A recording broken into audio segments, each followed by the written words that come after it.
What's up? What's up? What's up, everybody? Welcome back to the Sigma Show. It is I, Sigma. This is episode 3. And before we get into who's joining me, um, just want to say I was up till like 3 a.m. last night. So expect this to probably be a weird show because I'm very tired. But to start off, what we're going to be talking about today.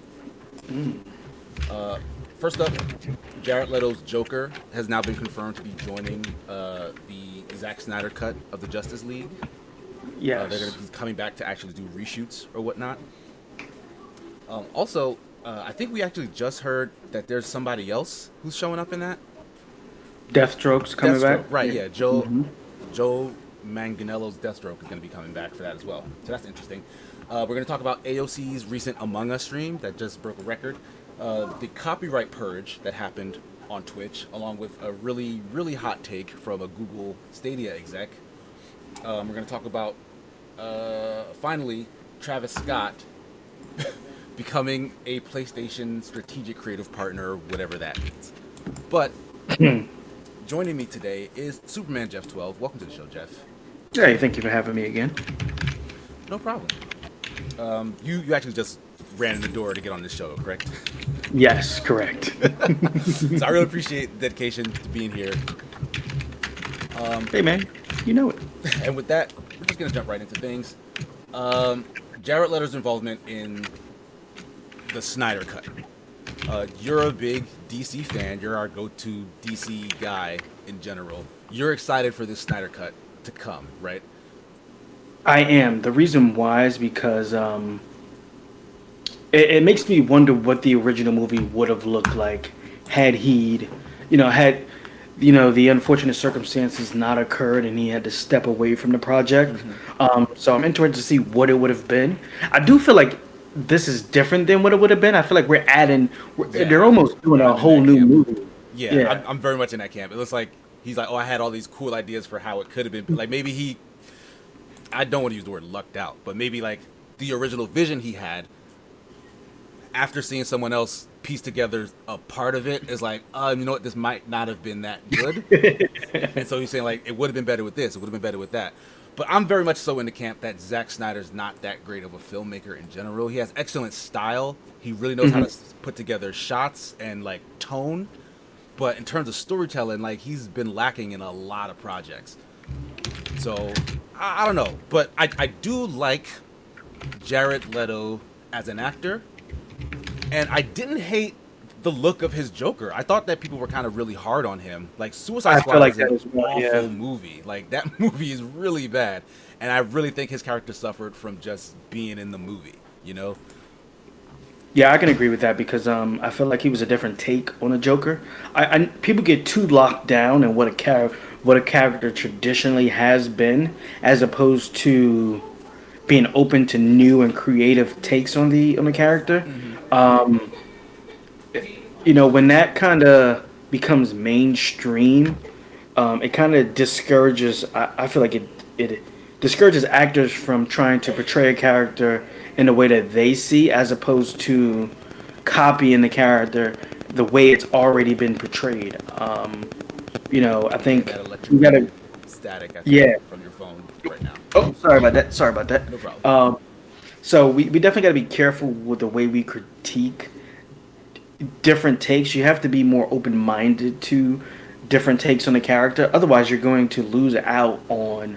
I mean, you would have lost out on Heath Ledger's Joker. If he didn't, kind of play the character the way he saw the character. Joaquin Phoenix's. He took a different take on the character.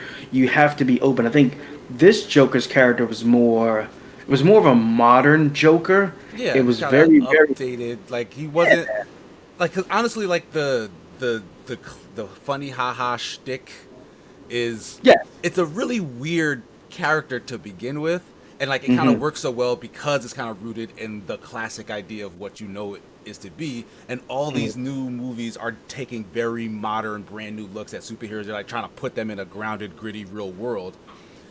And Joker doesn't necessarily fit the Christopher Nolan Joker was kind of it's kind of living in two parallel worlds because he was like an agent of chaos, but he was very much kind of like the old school Joker. You know, like Yes. he's very suave and comical in strange ways or whatnot. Jared Leto's Joker is he's a gangster. You know, like he's a he's like a he's like a Michael Bay villain. I want to say like you remember like Castor Troy in Face Off. I do remember him. Like Nicolas Cage playing that. Well, not Nicolas Cage, but John Travolta playing Nicolas Yeah, Cage. Nicolas Cage. Yeah, He's which kind of like worked. that. Yeah, like, and I don't hate that. You know, Mhm. it's just a different take, like you said. Absolutely, I seen the Harley Quinn movie. You see Black Mass. He was played by Ewan McGregor, I Yes. believe it Yeah. was. Yeah. His Black Mass to me, I think that was a horrible villain. A Like Black horrible Mask villain. period, or just Black Mask in that movie. Black Mass in that movie. I mean, Black Mass as a villain is a rich gangster. I mean, he's rich. He runs a he's not a psychopath like most of the rogues of Batman. You know what I'm saying? Like everybody that's in his rogue is almost pretty much crazy. You got the Joker, Penguin has his tendencies, Two Face has his. So you got a bunch of people who are kind of Yeah, they this are guy on the is just spectrum somewhere. yeah. He's more of a typical gangster. Like if you know like Falcone and stuff like that, he's more along that lines. The difference is he wears a black mask. So he doesn't have it's not like that is his actual face. Like you know what I'm saying? Like an extreme villain. So I think this Joker was definitely different, but I don't think it was given a fair shot. I think he needed to have his own movie in order to fairly assess the character. Yeah, that's a good point because he really was. It was a movie full of a bunch of villains, and Joker is kind of like the villain in that universe, and they legit had him as a side character. So he really didn't get a ton of screen shine anyway, and he also wasn't the main focus. So, and on top of all of that, it was a bad movie. So Yeah. all of the other events that are going on are just weighing his, Yeah. existence down. They just focused on him. I feel like nobody else negatively suffered from that. No, not Margaret Robbie. I'm sorry, Will Margot Smith. Robbie, yeah. No, nobody else kind of negatively was affected by it besides him. It was like, oh, who's this guy? Like, I don't really like him. And I feel like I said, you got to give him more time as opposed to, I mean, because he was getting a movie and then he wasn't. Yeah. Yeah, Because so of how unpopular Suicide Squad was, but Margot Robbie specifically was just super popular despite it, and so they, moved forward with her, which I guess has worked because that next movie apparently was pretty good. But I actually wanted to ask you because I just saw a picture I think of the new Suicide Squad that's coming out. Did they change Will Smith for Idris Elba? he's a different character. He's a different character. I think his name's Bloodsport or something like that. I think his character is specifically made for the movie. He's Okay. not a tradition. He's not a character that appeared in the comic books, if I'm not mistaken. He's Deadshot-ish, So, but he's not because Will Deadshot. Smith isn't returning, like that's the truth of the matter, right? So Yeah. rather than just replace him with another dude, they're putting in a substitute that's Yeah. for all intents and purposes Deadshot. The same. Yeah, pretty much. Okay. Yeah. Got If it. you All see, right. it's like John Cena and some other characters in Yeah, there. yeah, I peeped him in there. So yeah, I'm actually looking forward to that one because weirdly enough, I like John Cena as an actor way more than I ever liked him as a wrestler. Like he's actually like a pretty funny, He is. cool dude. So And then that just I think what he did, what's the name did with Guardians of the Galaxy. I think he brings that type of dynamic to Suicide Squad, which was what was missing in the first movie. kind of I think the humor, the camaraderie, like in a very short amount of time, they made you kind of care about this very eclectic group of unknown characters. Like Guardians of the Galaxy are not popular by any stretch of the imagination, and you really get the feel of all of these weirdo characters' quirks, and you know things about them by the end of that movie, and it's a real fun time. So yeah, I hope he does bring that to Suicide Squad. But let's actually move off of the Justice League stuff and into all the Twitch happenings. Recently, AOC, as she's known, Alexandria Ocasio-Cortez, recently jumped on a Twitch stream to stream Among Us. She did it with a bunch of other really big streamers. Like I think she called out on her Twitter, like, "Hey, who should I be streaming with?" Like she asked her followers to like suggest streamers, so she linked up with some of them. I think another congresswoman was involved as well, and apparently got up to 430,000 viewers, which is like the third largest Twitch stream. Period. Like I don't know what number 2 is, but the first one I think is still when Drake showed up randomly on Ninja Stream to play Fortnite. But that was actually, I think, a really cool marketing campaign. I mean, it's not really marketing because she's just encouraging voting. You know, she wasn't really saying one way or the other, even though she's a Democratic congresswoman. But what was your take on that situation? I feel like it's definitely another comparison to the way politics viewed gaming in the past as more of a detriment to society,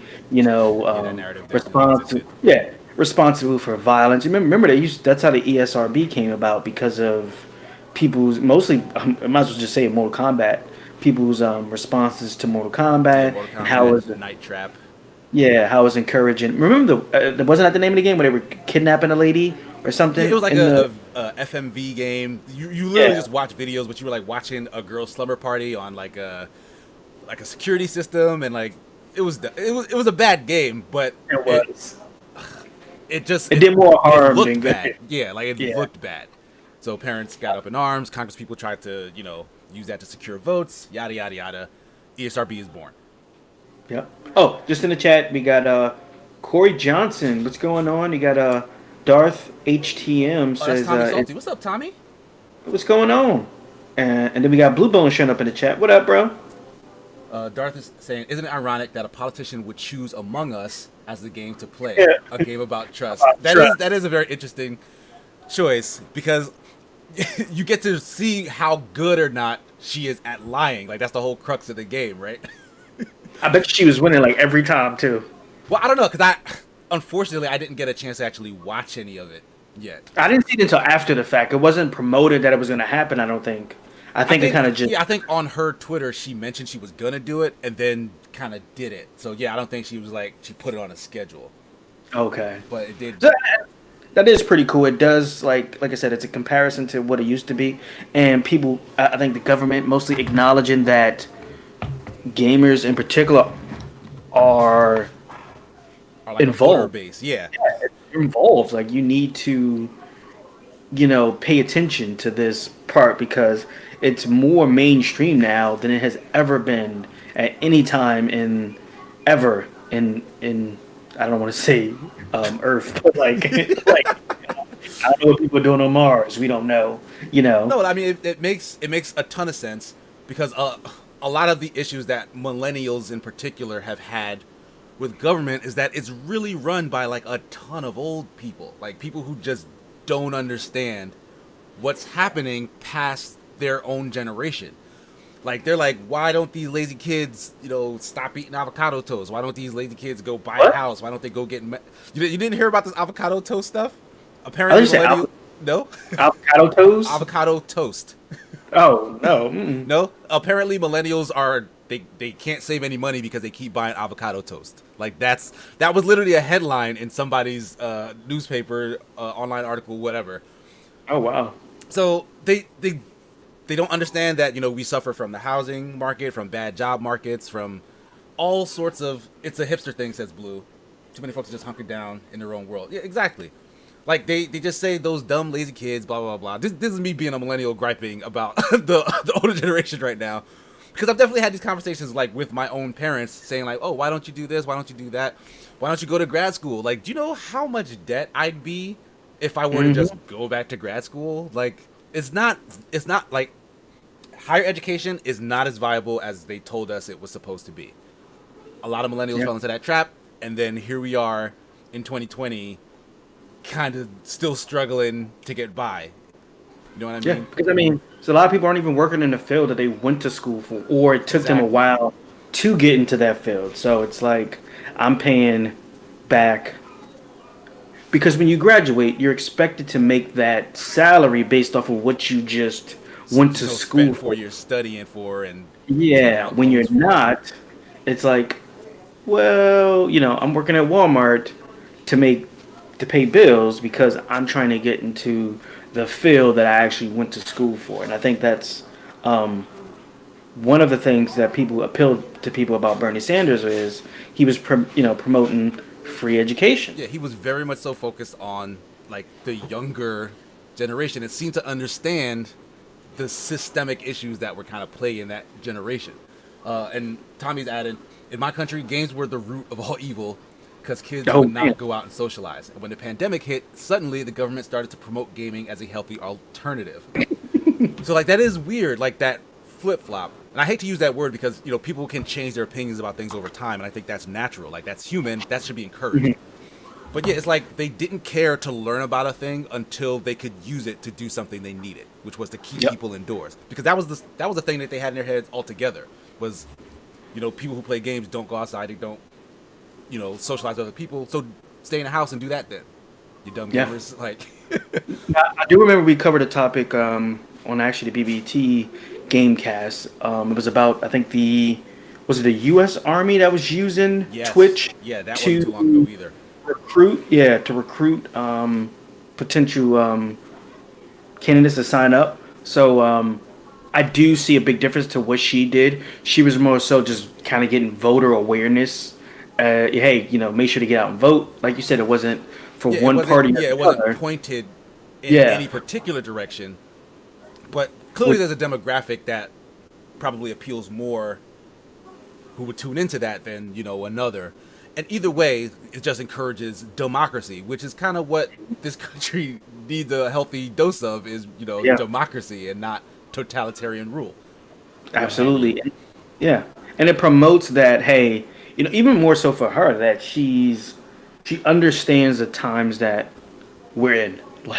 Like this is the new normal. I mean, I think we've seen other politicians with Twitch, but they use it for different things as Hmm. opposed to actually playing a game and Right, like you know, connecting with the audience yeah, through pop culture and stuff like that. I mean, you can definitely look at it as pandering, though I would hmm say AOC's involvement seems very genuine. Like there are other politicians who probably wouldn't be able to pull that off. I think she genuinely, was interested in playing the game and whatnot.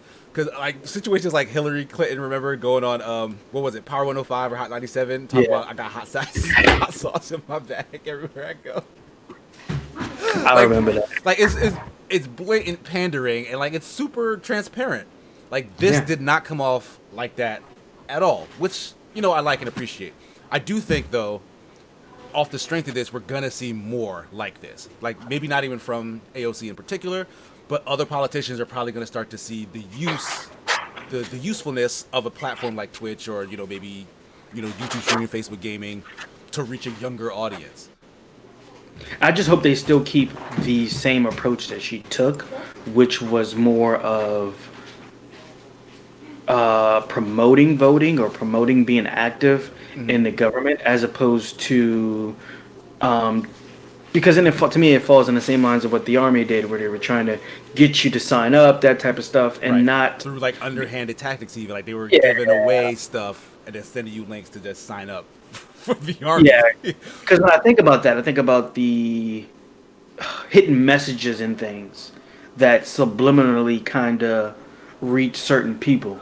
Um, and I think they showed us more on TV than anything, where they'll constantly show a phrase in different places until that phrase pops up in the person's head. I think the best example, amazing example, was that Will Smith movie where he was a con man. I'm trying to remember the name, but it was a Margaret Robbie. Oh, okay. I did not watch that, but I do know what you're talking about. I cannot He remember had a what that's bet. called. I can't either. He had a bet with the guy, and you thought the bet was just generic, because he made like a small bet, like, oh, well, I bet he was betting somebody else. Like, I bet you that he catches the ball or whatever it was. Then another guy who's like addicted to gambling, tons of money, was betting him. He was losing that bet consistently, and Mm. he kept upping it. All right, well, double it. And you see, it looks like he's stressed because I mean, you lose a bet for a lot of money. He was losing money he was supposed to pay people with, and he lost. And long story short is, the final bet he had set up all this time, and he had from the guy. He knew the guy was going to be there. He knew the route he was going to be taking to get there. He subliminally set up this number so it appeared everywhere, and had him pick a random player that he put on the field himself. Huh. He picked the guy's number, and he broke you down to how he got him to pick that number. Oh, He yeah. lost a bet on purpose to drive up the last Yeah, bet. to make them feel confident and lucky, and then plan. Okay, that's actually crazy. Uh, Tommy Salty's asking Public Enemy. No, it wasn't public. It was when he was running from the government because he had got a videotape Oh no, of no, that them. was crap. That was Enemy of the State. Yes. Okay. Enemy of the state. What was public enemy? Actually, that's gonna drive me crazy. Let's look it up. All right, well, we'll move off of the AOC stuff, and I'll introduce the next topic, which is still Twitch related. Apparently, there was, and we knew this was coming for some time now. I think we talked about it a little bit on the previous BBET Games cast. But Twitch issued a mass deletion of a bunch of videos that violated DMCA notices. So, if you don't know what DMCA is, the Copyright Act, where people who own the rights to things like music or TV shows or whatnot can tell platform holders to pull that content because it violates their rights as the owners, right? So apparently Twitch streamers a lot of times will use licensed music in the backgrounds of their gameplay or while they're doing a thing or whatnot. All of those videos that were archived, saved, whatever, over years of time were all just pulled off at once without, I mean, they said that it was going to happen, didn't tell them a specific date, it happened. So a lot of people are upset about this. Before we get into Alex Hutchinson's take, like what is your feeling on the use of like copyrighted music for like a Twitch stream and them kind of randomly just yanking it? I think we've known that there's been a hard stop with that just because of piracy and artists wanting their due as far as money goes, monetary. Like on Facebook, people play music and they'll have to say, "I don't own the rights to this," or put it in there. That type of situation. The way they approached it is the issue for me, where they just deleted stuff. Wasn't like, "Hey, we're going to be deleting these videos. They violate our agreement." Blah blah blah. I mean, there were rumblings of it coming. Yes, but like no specific person.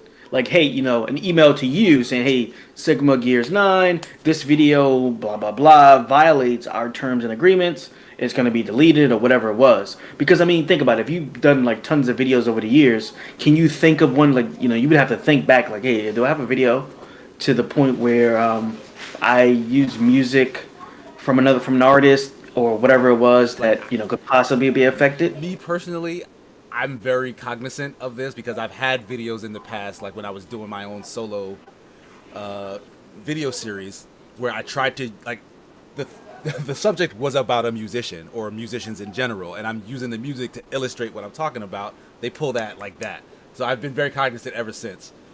So I can probably tell you there's one stream in particular where I was like, I don't care if this gets pulled. I'm gonna play music in the background or whatever. So who knows where that is at this point. But also they knew. I mean, they knew this was coming, and I think it's been for a while that it hasn't been okay to use music that you don't have the rights to. That's why when we would do stuff, we would have to reach out to artists for their music and get their permission and that type of stuff, and credit them for their music, stuff like that. So, and also, if the stream was a year old, I don't see how that damages you in any respect in any way. You lost that particular stream off of your profile, whatever it is. You weren't penalized or fined or anything like that. So I don't really see the issue, just maybe about how they handled it. Okay, and Darth TM has a really good point that I was actually about to bring up. He says, maybe I'm not the one to speak on that, but I make music and I wouldn't mind people using my songs in the background. But if it's a big streamer who earns a lot of money during their streams, probably more than I do, I would be a bit jealous. Not that they would ever want my songs. I'm sure someone will want your songs, Tommy. Yeah. But that is a really good point.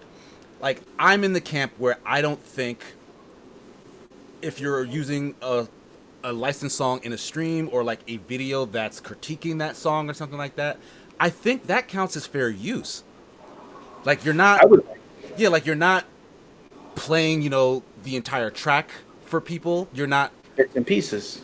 I mean, even if you are playing the entire track, like you're on top of it. Like you're talking while you're doing another thing while it's in the background. It's part of the experience, and I get that music can very much so enhance that, but it also promotes it. Like if someone doesn't know who that artist is and they're on like a really big stream, they can learn who that artist is. Just because they watch the stream doesn't mean like that's how they're gonna listen to that song from now on. Like it's an entirely different experience. I mean that makes no sense because then they can't go and rip the song from what you just did Right, and just play it anytime you want to listen. And it doesn't cost the artist any money, or they don't lose any money from you reviewing their song. If anything, they gain notoriety from the video, especially depending on the audience that it reach. And like you said, it might reach somebody who doesn't typically listen to them, but they might listen to you and say, "Oh, I like that. Let me go and find that." So I do agree with that part. I just think because if you remember the age of Napster and all that stuff, it's become very because I think the music industry lost tons of money when Napster came out. Probably at first they legit Yeah. took a hit because there was really no way before that to get music that easily. Digital, yeah. That was the easiest way to get massive amounts of music. And now you can do it. You can pay a fee, and I think this goes back to, and this is something different. Goes back to what you said a while ago. Was where if you put stuff in a centralized location and you make it accessible, And affordable, people will, yep. they will pay for it as opposed to trying to get it for free. Yeah, piracy is only born out of a need Desperation. that's not being Yes. met. Like people want this stuff, but you're not making it easy for them to get it, so they resort to piracy. Like, sure, some people are jerks. I'm not saying every pirate is altruistic, but the greater majority, like people who are gonna steal from you, are gonna steal from you. Point blank. Period. Like they were never gonna pay for your stuff. That's one camp, and they exist. But then the greater majority of pirates just want to listen to your stuff. They just want to play your stuff. They just want to experience whatever this thing is. And it was a little too hard for them to get to. So I think I just like with the AOC thing, I think there's a generation of people who are in charge that don't understand this concept. They don't get that this is a way to promote the thing that they want people to pay money for by, letting these popular streamers use it in the background. Like it's free promotion. Yeah. I think a lot of those fan-made YouTube movies. I think there was one a while ago about there was a Nathan Drake one. There was I remember that. there was the Power Ranger one that got taken down, I believe it was. There was a fan-made Pokemon game. Oh, They right. made- Crap, what was that called? Someone in the chat might know.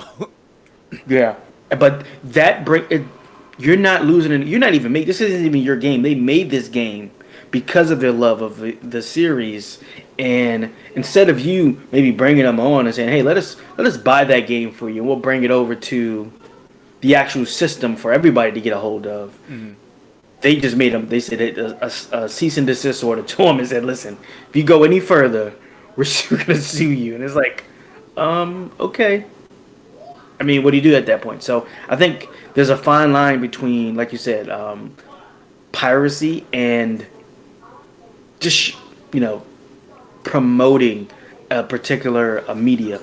Yeah, and like Tommy's saying, like it may not work for everyone, but I do think there's a space there. Like this kind of blanket lockdown on music rights. Like it's not. It's disruptive to just the creative process in general. Like something needs to change there. But because it's not the same way with video games. If that was the issue all the way, it would be the same thing with video games. Because I'm glad you just said that, because you're that playing was a video. essentially Alex Hutchinson's take. Like he is, I think, a head of a game dev studio for Google Stadia, like one of their in-house studios. Alex Hutchinson is a name in the game industry. Like he used to work, I think, for Ubisoft at some point and some other big publisher. But he basically had a hot take on Twitter where he said that He didn't think that the takedowns were a big deal. Essentially, streamers should be paying developers for the license to use their games in their streams because they're making big money, from streaming the game and whatnot, and the developers aren't really seeing a cut of that. And I don't believe that. He instantly got torn apart on Twitter, but I want to hear what your thoughts are on that. So I think that kind of goes back to the same thing. Them playing that game is selling a lot of copies of that game. And I want you to think about it. Ones, for sure. Yes, exactly. Because a lot of people that I watch on YouTube, I get game recommendations from them. Like, I don't know how, PlayStation Access, I watch that all the time. And I don't know how many games that I've seen on there that has made me want to go back and play a particular game. They're more affiliated with PlayStation, so I'm sure they have the rights to a lot of these PlayStation games.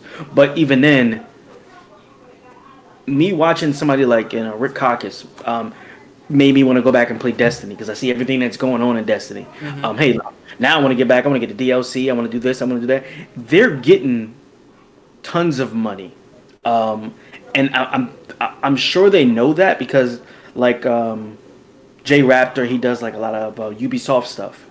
They fly these particular YouTubers out to game reveals, all this stuff. They started treating streamers and influencers like they did the press because they know it spreads word of mouth and it's promo for their games and it gets them sales, right? Mm-hmm. Like Alex Hutchinson, who's weirdly behind this revolutionary new approach to games, like he's part of the Stadia streaming service thing, is out there chiming in about this backwards idea of the streamers should be paying for the games they use. First of all, I'm very much so in the camp that the experience of a video game is way more than watching the game. Yes. Like that's not what a video game. It's not a movie. Like I can understand if a streamer, and even in this case, like if a streamer was like doing commentary for a movie, I still think that's transformative enough that they shouldn't be striked with that. But if they just, all right, let's do a watch party. I'm going to show this movie to my 100,000 followers who didn't pay for it. That's kind of the movie experience, like that's probably a bridge too far. But video games are an interactive medium. If I'm not in control of what's happening, I'm separated from it in a way. So I'm not getting that experience. Some games are, more interactive than others. But again, the streamer is a personality. Like that's who the majority of those viewers are watching. That's who they care about. The game is new information to them being brought through the filter of this person that they're following, Like they're, in a lot of cases, not just going to go experience it or get to it outside of that. Yes. So now I think if, in the only way it would hurt developers is if that person was allowing other people to pirate the game from them. Right. That would be something completely different. Yeah, they're just somehow distributing copies of this game for free to their hundreds of thousands of viewers. That's probably problematic. Yeah. But it's just not the case. Like it's a fundamental misunderstanding of what's even happening. It's like you work in this industry. You're on the dev side for sure, but you do understand that this helps your cause. Like you want to sell the games that you make. You want to get the word out on the games that you make. Streamers playing your game, especially on a popular platform, like maybe you have a beef with like streamers who aren't pulling in huge numbers, but even so, like they're not making any money. So like, why would you have a problem with those guys? And then the ones who are making money are showing your game to hundreds of thousands, if not millions of people over time. Like they say, it's nothing. There's no such thing as bad publicity. I mean, like bad publicity. Yeah, bad press, because any press is good press because it's putting you out there and bringing attention to whatever you're putting out there that you normally probably wouldn't have gotten in any other way. And I think they have to see, well, he needs to see, because you got, the government now, you got them streaming games now. So they understand that this is a platform to promote something that's going to be accessible. Like this is a viable option for me to put what I'm trying to reach the people I'm trying to reach. So I think games, if anything, have become more mainstream because of streaming, and it has helped the culture as opposed to, hurt the devs. And I think the devs understand that. He just Yeah. seems a little butthurt, maybe about him not getting paid or feeling like he hasn't been adequately, Compensated in some way. Yeah, compensated like for some type. it's a really really bad take. And to be 100% fair, because I don't agree with what Alex Hutchinson said at all, but he does have a point in the sense that there are no laws to govern this right now because it is all new. Like just like music and movies, games are a creative, medium that can be sold to people. So to distribute it without, a license in that general sense can be considered illegal. It's just that streaming, I feel, is such a transformative version of Hmm. that. Like it's not the same thing. It is not at all the same experience. So No. you cannot blanket that and say you need to pay me for this. Yeah. So I mean that's pretty much my take on it. I think it's also yours and a lot of people in the chat. Finally, our last topic for this show, Travis Scott, the rapper, has now become PlayStation's strategic creative partner. They announced this on a tweet at some point yesterday evening, I think. First off, what does that mean to you to have PlayStation 5's strategic creative partner be Travis Scott? It means nothing to me. But here's the thing: I don't think it's geared towards me. I think it's geared towards the millions of people tuned in to watch him perform on Fortnite. I think Yes. that's what they're playing to. They're playing to that popularity where he got all these people to watch. Whether it was his idea or Epic's or whatever, the PlayStation wants to feed into that. They want to get a part of that. He might have some great ideas. I don't know that, but I don't feel like his qualifications carry over to that point. I think he's a musician. He's creative, naturally, but I don't see how that benefits me if PlayStation. I was getting a PlayStation 5. I think they're doing it more as a, hey, guess what we got? It's pretty much like getting a first party game. Like, hey, we we got Demon Souls the remake coming out only on PlayStation 5. We got Travis Scott only on PlayStation 5. What That's does that mean? I don't know, but it doesn't not mean anything else. I mean, it can mean anything. So Yeah, I and feel like Fast X is also saying promotional value. That's it, nothing else. yeah, Like it's just that's that hype. coming through. Yeah, that's it. That's how I feel. It doesn't. I don't see how that's going to bring me any quality games. I don't feel like how that's going to add to anything as far as the software goes or the dashboard. He might pop up and do a random video only on PlayStation 5. I don't know. So that could mean anything, but people hear Travis Scott and they're like, oh, okay. Yeah, I'm with that. Yeah, like Don't know I what it like means. Travis Scott, so I want to see what Travis Scott is doing.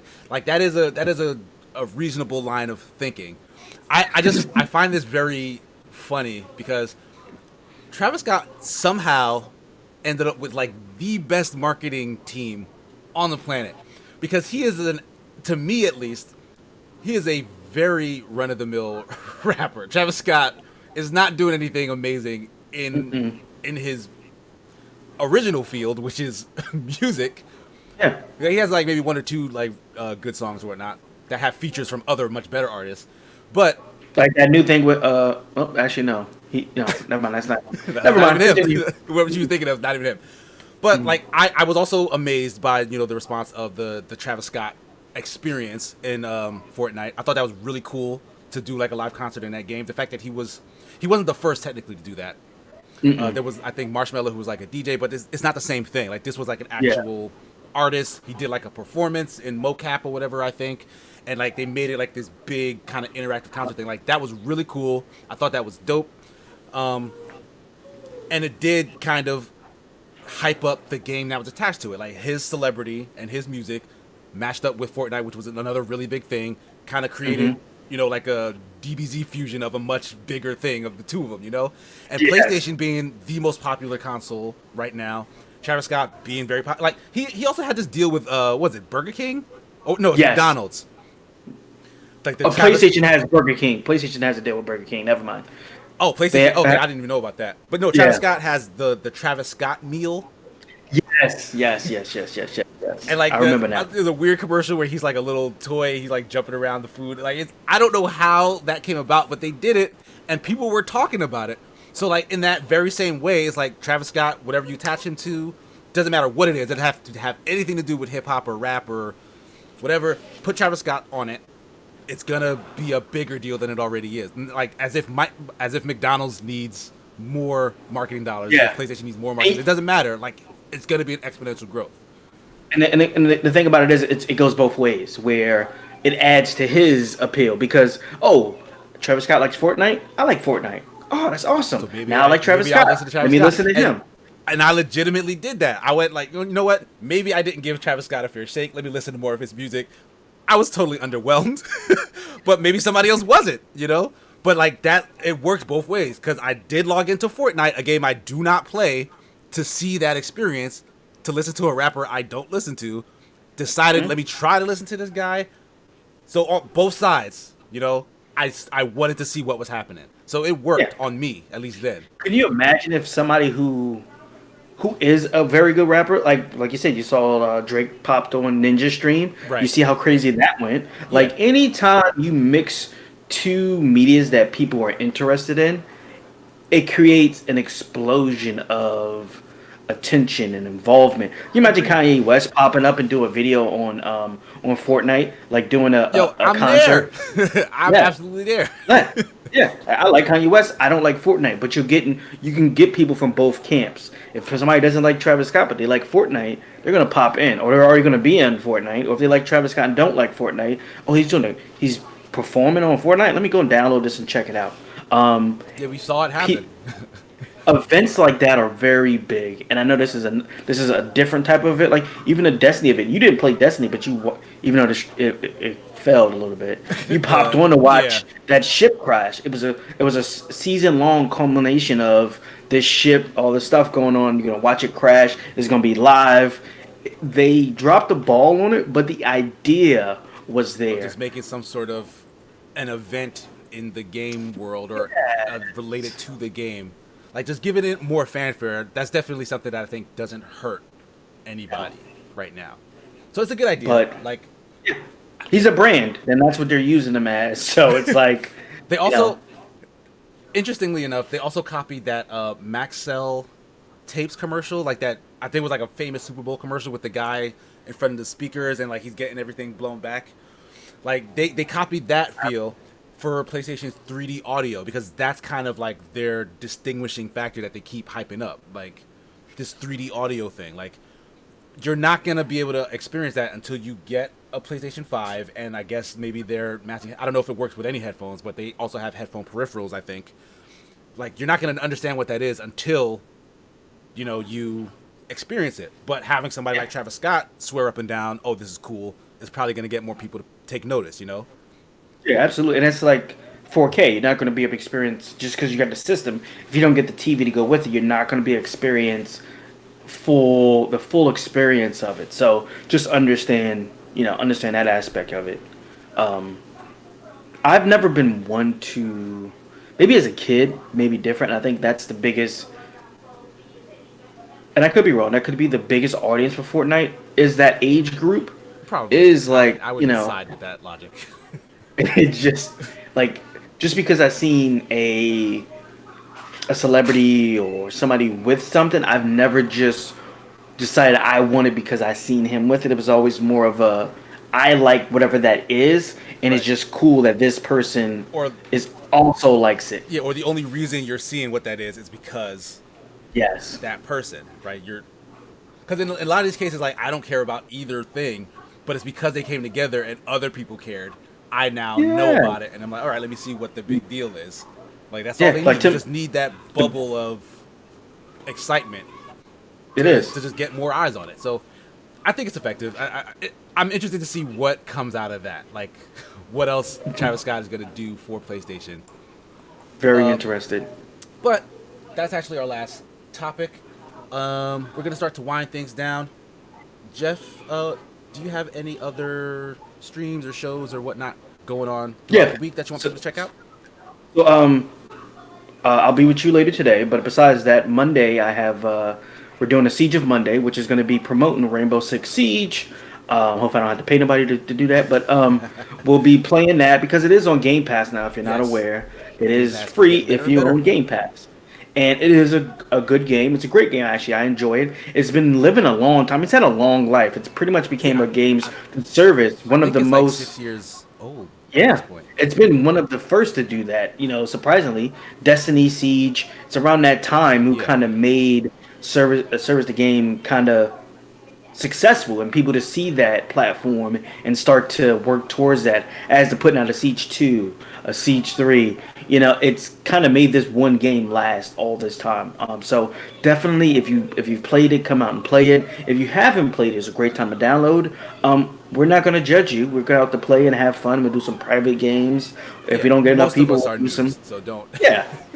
And then Thursday, I am undecided still between Destiny 2 because the season is winding down. November 10th, Beyond Light comes out, or the Crown Tundra, which just released. I might be leaning towards Destiny just because it is the end, and I kind of want to go over a few things that's also on Game Pass up until the new DLC comes out next month. So Mhm. that's another thing you have access to. Big shout out to Game Pass. So definitely download Game Pass, download these two games, come out, play, watch, whatever you want to do. Check us out Monday and Thursday. Sweet. As for me, like Jeff said, we'll be back at 2:30 p.m. Eastern on this channel, on the Open Party channel, on the YouTube, the Facebook, all that stuff for Super Smash Sunday. We had a ton of fun last week with Minecraft Steve showing up for the first time. Guess I'm assuming we'll have more Steve action this go round. And special stream tonight on the Escapist channel. I'll be on with all the rest of the 3-Minute Reviews team, my boss Nick Calandra, Jack Packer from Red Letter Media, Ben Yahtzee Croshaw rather from Zero Punctuation fame, and some other columnists from the Escapists, all playing Among Us. So we're not copying the AOC thing. This was planned before that happened, but we've been meaning to do it for a while, and it's finally coming to a head tonight. So it should be a real fun time. I'm really excited for this stream. Yeah, just a side note, and this is just to add to that. Definitely check out the Escapist stream. I always pop in there no matter what they're playing, and it's always a good time. And I'm interested to see how everyone interacts playing Among Us. Anytime I've seen, we've played Among Us. It's always a good time, but I'm interested to see these different personalities and how everyone's able to convince and who becomes the black sheep. Like who is Right, who constantly gets murdered yeah. immediately. Like, well, we can't trust Yeah. this guy. I can't wait. It's gonna be fun. Hmm. So thanks everybody for tuning in. If you did, thank you Jeff for coming on today's show. That's gonna do it for episode 3 of the Sigma Show. Bye everybody. Peace out.